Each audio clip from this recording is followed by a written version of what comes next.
12 জেলায় স্মরণকালের ভয়াবহ বন্যা, বাঁধ খুলে দেয়া ভারতের অমানবিক আচরণ। এস আলম মুক্ত হল ইসলামী ব্যাংক, বসুন্ধরার সব 5 শিল্প মালিকের ব্যাংক হিসাব তলব। রাজধানীতেই শাকিল রূপার 20 ফ্ল্যাট হাতিয়ে নিয়েছেন 300 কোটি টাকা।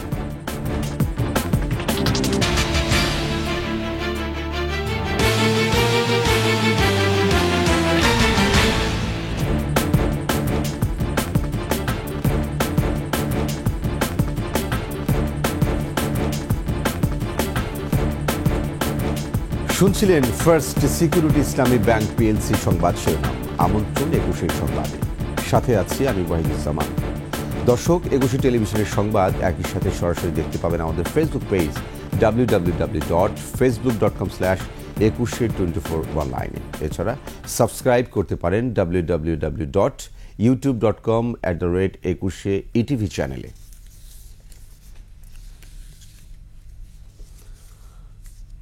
ভারী বৃষ্টি ও ভারত থেকে নেমে আসা পাহাড়ি ঢলে আকস্মিক বন্যায় প্লাবিত ফেনী, কুমিল্লা, নোয়াখালী, ব্রাহ্মণবাড়িয়া, চট্টগ্রাম, খাগড়াছড়ি, রাঙামাটি, কক্সবাজার, লক্ষ্মীপুর, সিলেট, মৌলভীবাজার ও হবিগঞ্জ। এতে 12 জেলায় 36 লাখ মানুষ পানিবন্দী হয়ে পড়েছেন। বন্যার্তদের সহায়তায় 5 জেলায় সেনা মোতায়েন করা হয়েছে।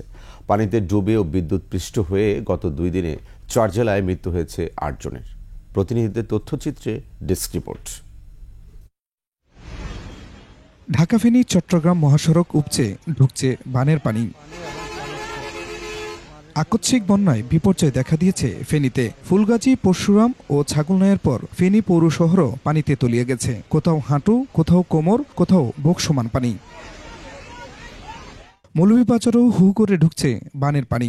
ধলই ও মনু নদীর বাঁধ ভেঙে রাস্তাঘাট ও বাড়িঘর তলিয়ে গেছে। পানিবন্দী হয়ে পড়েছেন জেলার 212টি গ্রামের 1.5 লাখেরও বেশি মানুষ।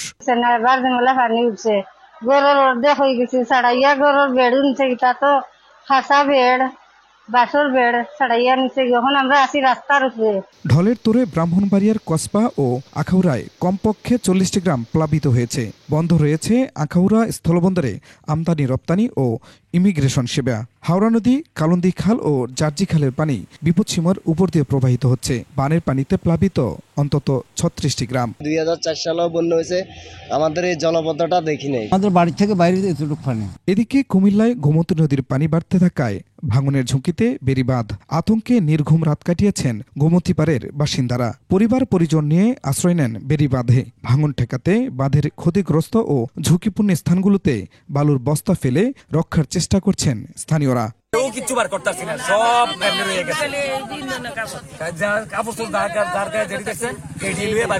টানা ভারী বর্ষণে নোয়াখালীতে বন্যা পরিস্থিতির আরও অবনতি হয়েছে। ফেনীর বন্যার পানি মুহুরী নদী হয়ে ঢুকতে থাকায় ভয়াবহ বন্যার শঙ্কায় স্থানীয়রা। পানিবন্দী 20 লাখ মানুষ। খুরশিদ আলম মুকুল, ডেস্ক রিপোর্ট, 21 টেলিভিশন। আগাম সতর্কতা না দিয়ে বাঁধ খুলে ভারত অমানবিক আচরণ করেছে। বাংলাদেশের সঙ্গে এমন অসহযোগিতার বিষয়ে সুষ্ঠু সমাধানের আহ্বান জানিয়েছেন তথ্য উপদেষ্টা নাহিদ ইসলাম।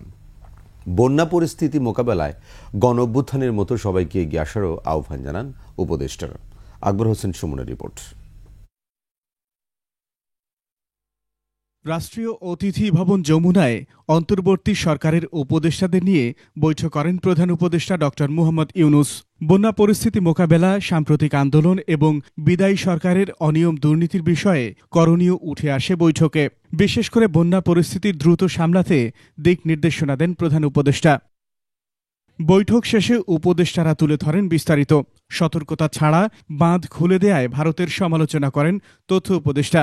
আগাম সতর্কতা এবং প্রস্তুতি নেবার সুযোগ না দিয়েই এই যে বাঁধ খুলে দেওয়া হয়েছে, এটির মাধ্যমে ভারত অমানবিকতার পরিচয় দিয়েছে এবং বাংলাদেশের সাথে অসহযোগিতা করছে।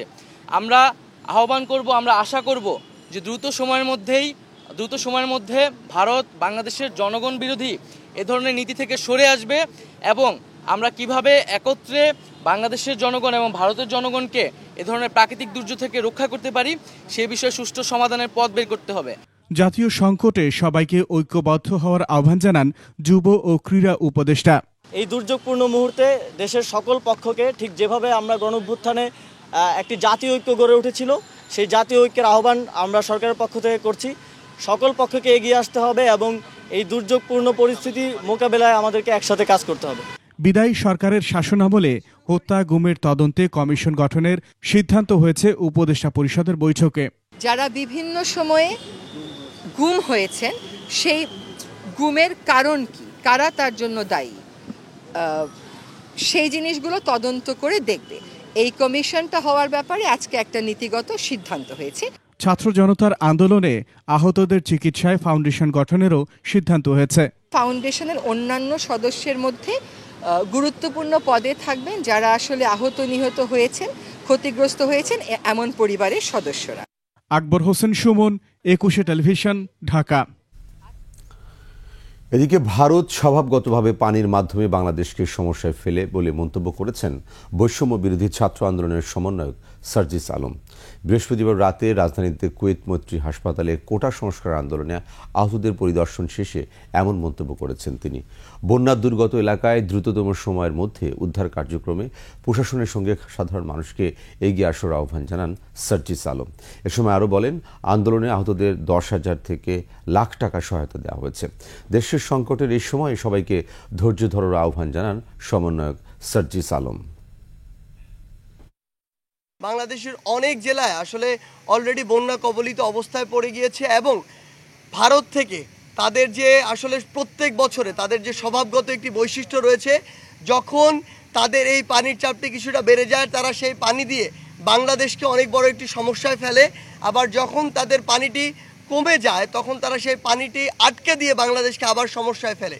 আমরা রকেট, বিকাশ কিংবা মার্চেন্ট এই অ্যাকাউন্টগুলো আসলে খুলেছি যাতে এই ফান্ডগুলোর মাধ্যমে ত্রাণ সহ বিভিন্ন জিনিস যেগুলো আসলে আমাদের ওই বন্যার্ত ভাই বোনদের প্রয়োজন সেগুলো আমরা সংগ্রহ করে সেখানে নিয়ে যেতে পারি, সেই প্রচেষ্টা চলছে। কিন্তু এই মুহূর্তে যেটি সবচেয়ে গুরুত্বপূর্ণ, আমরা সেখানে যোগাযোগ করছি এবং যোগাযোগ করতে গিয়ে আমরা বারবার ব্যর্থ হচ্ছি আসলে, কারণ সেখানে যোগাযোগটি আসলে স্থাপন করা কঠিন হয়ে যাচ্ছে।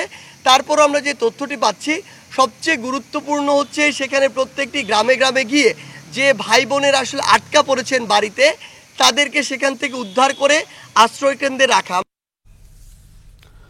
বন্যায় ক্ষতিগ্রস্তদের জীবন, জীবিকা ও সম্পদ রক্ষায় প্রয়োজনীয় ব্যবস্থা নিতে সরকারের প্রতি আহ্বান জানিয়েছেন বিএনপির ভারপ্রাপ্ত চেয়ারম্যান তারেক রহমান। নিজের ভেরিফাইড ফেসবুক পেজে দুর্গতদের ত্রাণ দেওয়ার জন্য দলের নেতাকর্মীদের আহ্বান জানান বিএনপির ভারপ্রাপ্ত চেয়ারম্যান। মানবতাকে সমুন্নত রেখে এই সংকটের সময় সবাইকে একে অপরের পাশে দাঁড়ানোর আহ্বান জানান তারেক রহমান।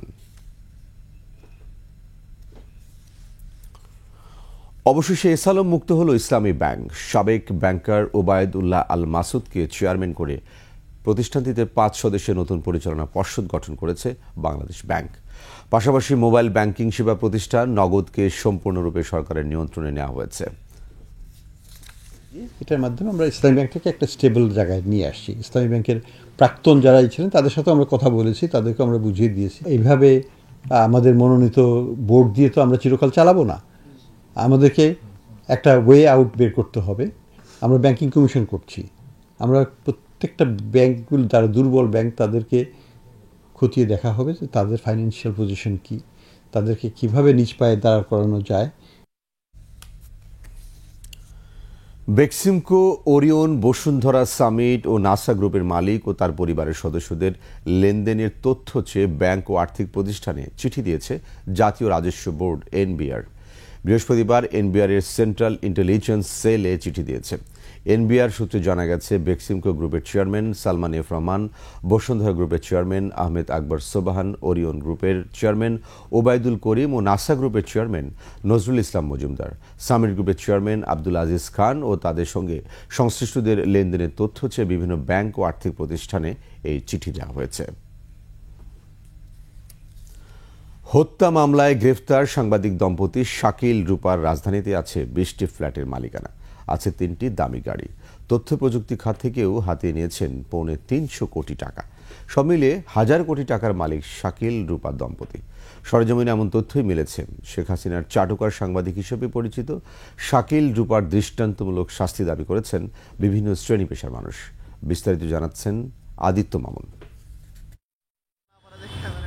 রাজধানীর ইন্দিরা রোডের এই ফ্ল্যাটে বসবাস করেন ৭১ টেলিভিশনের চাকরি থেকে অব্যাহতি পাওয়া বার্তা প্রধান শাকিল আহমেদ এবং প্রধান প্রতিবেদক ও উপস্থাপক ফারজানা রূপা। ফ্ল্যাটটির বাজার মূল্য ২.৫ কোটি টাকা। এটা সম্ভবত ১.৫ কোটি বা ২ কোটি টাকা কম হবে না, আরো বেশি হবে। এটা হলো মানে ২৬ স্কয়ার ফিট। দামি গাড়ি ব্যবহারের নেশাও আছে তাদের। একটা ছিল আপনার হুন্ডা হলো কোরস, আর একটা হলো পিয়াস, আর একটা হলো নিশান। আবার এটাও তাদের অফিস ছিল, এটাও ৭১-এর কাজ করত। সাংবাদিকতার আয়ে এই ফ্ল্যাটটি কেনা সম্ভব না হলেও শাকিল রূপা সাংবাদিক দম্পতি এমন আরও অনেক সম্পত্তির মালিক। মোহাম্মদপুর, ধানমন্ডি, উত্তরা, বারিধারা ও বসুন্ধরায় তাদের আছে আরও ১৯টি ফ্ল্যাট। এসব ফ্ল্যাটের বাজার মূল্য ৩৫ কোটি টাকা। ৪ মেয়াদে শেখ হাসিনা সরকারের কাছের মানুষ হিসেবে পরিচিত শাকিল রূপা তথ্য প্রযুক্তি খাত থেকেই হাতিয়ে নিয়েছেন ৩৫০ কোটি টাকা।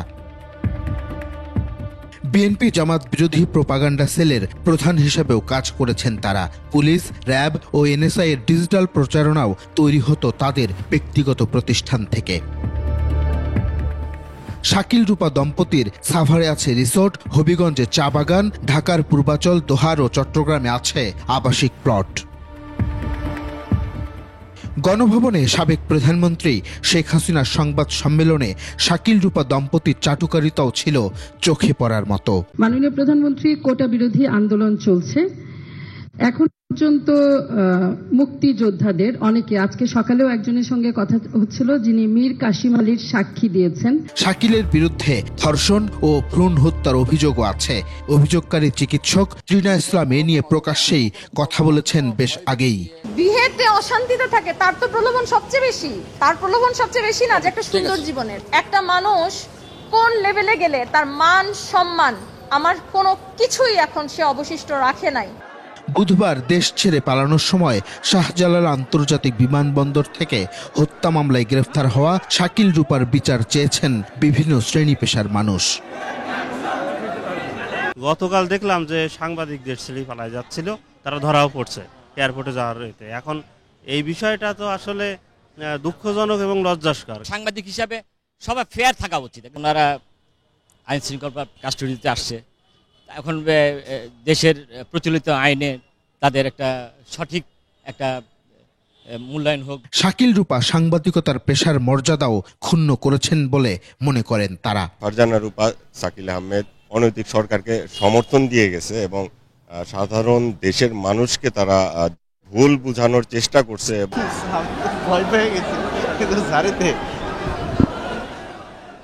আদিত্য মামুন, ২১ টেলিভিশন, ঢাকা। ১৪ দলীয় জোটের অন্যতম শরিক দল ওয়ার্কার্স পার্টির সভাপতি ও সাবেক মন্ত্রী রাশেদ খান মেননকে গ্রেপ্তার করেছে ঢাকা মহানগর গোয়েন্দা পুলিশ। বৃহস্পতিবার রাজধানীর গুলশান এলাকা থেকে রাশেদ খান মেননকে গ্রেফতার করা হয়। পরে ঢাকা মহানগর পুলিশের মিডিয়ার শাখা থেকে খুদে বার্তায় তার গ্রেফতারের বিষয়টি নিশ্চিত করা হয়। আজ তাকে আদালতে তুলে রিমান্ড চাইবে পুলিশ। ৫ই আগস্ট আওয়ামী লীগ সরকার পতনের পর থেকে জোটের এই শীর্ষ নেতাকে আর প্রকাশ্যে দেখা যায়নি। বৈষম্য বিরোধী ছাত্র আন্দোলনের কর্মসূচি চলাকালে আইন শৃঙ্খলা রক্ষাকারী বাহিনীর সঙ্গে বিক্ষোভকারীদের সংঘর্ষে নিহতের ঘটনায় একটি হত্যা মামলায় মেননকে আসামি করা হয়েছে।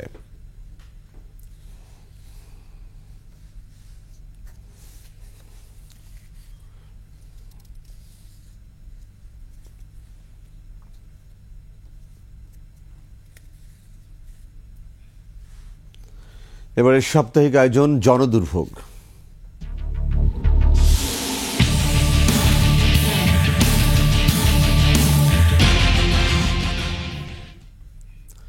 কয়েক দফা সময় বাড়িয়ে ১১ বছরের শেষ হয়নি খুলনার শিপইয়ার্ড সড়ক প্রশস্তকরণ প্রকল্পের কাজ।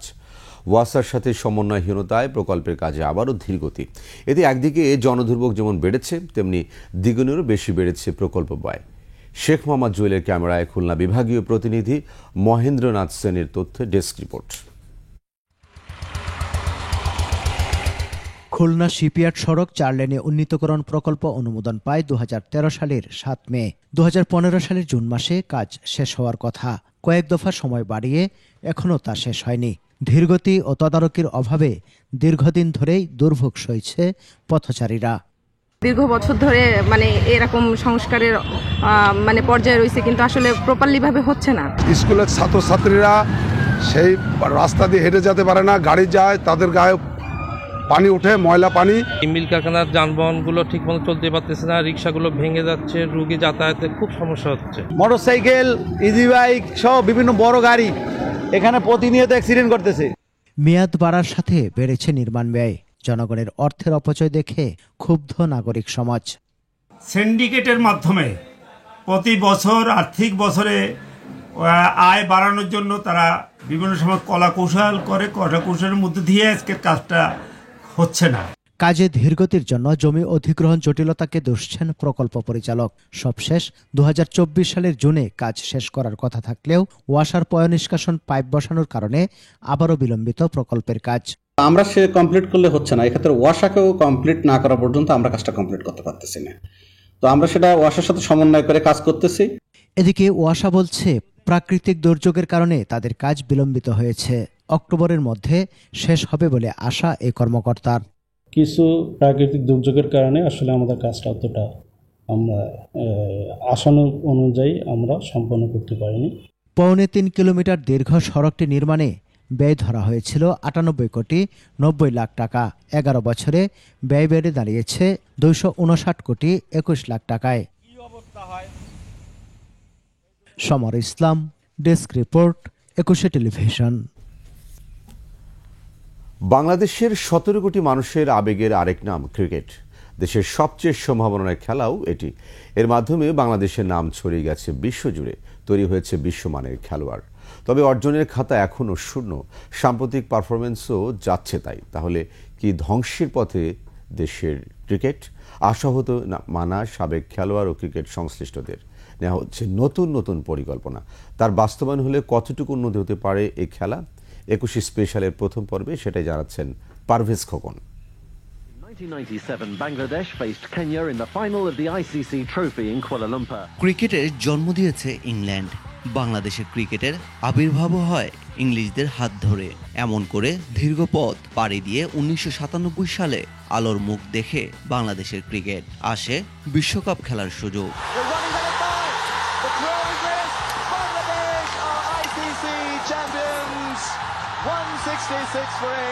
That was the target. They've got there.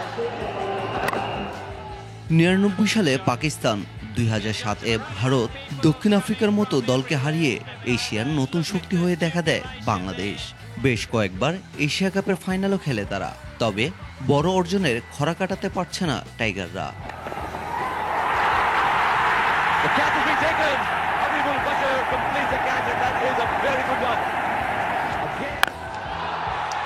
গত 15 বছর ভালো ক্রিকেটারের আগমন কম হয়নি। তবে ক্রিকেটকে নতুন দিন এনে দেয়া মাশরাফি, সাকিব, তামিম, মাহমুদুল্লাহ, মুশফিকরা এখন শেষ প্রান্তে। তাদের সাথে ঝিমিয়ে যাচ্ছে দেশের ক্রিকেটও।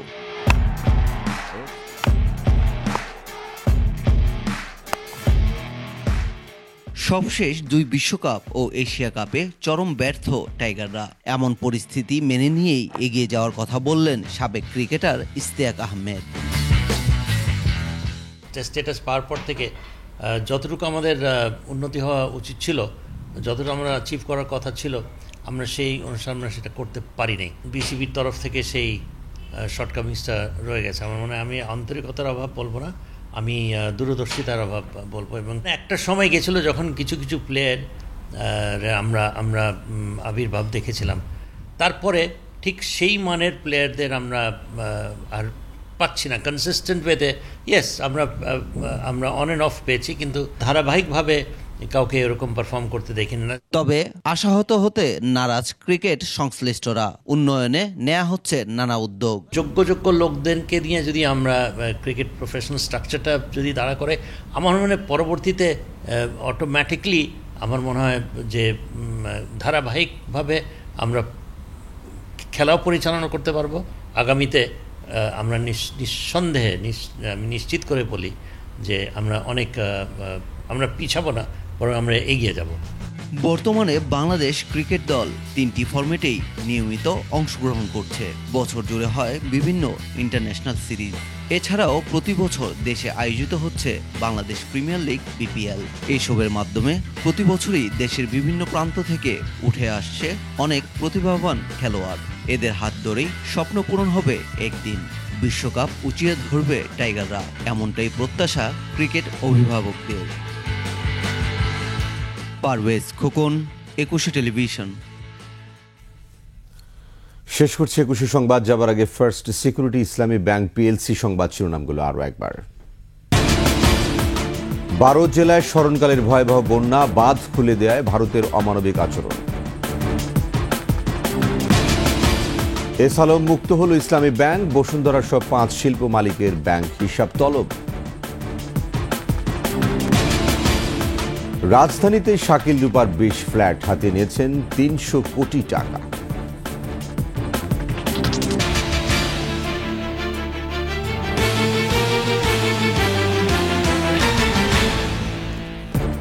সর্বশেষ সংবাদ জানতে ডায়াল করুন 202 নম্বরে, আর ভিজিট করুন 21-tv.com ওয়েবসাইটে।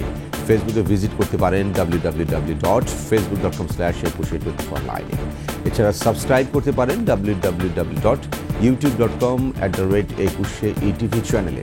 এতক্ষণ সঙ্গে থাকার জন্য ধন্যবাদ। পরবর্তী সংবাদ সকাল 10টা 55 মিনিটে দেখার আমন্ত্রণ রইল। 21-এর সাথেই থাকুন।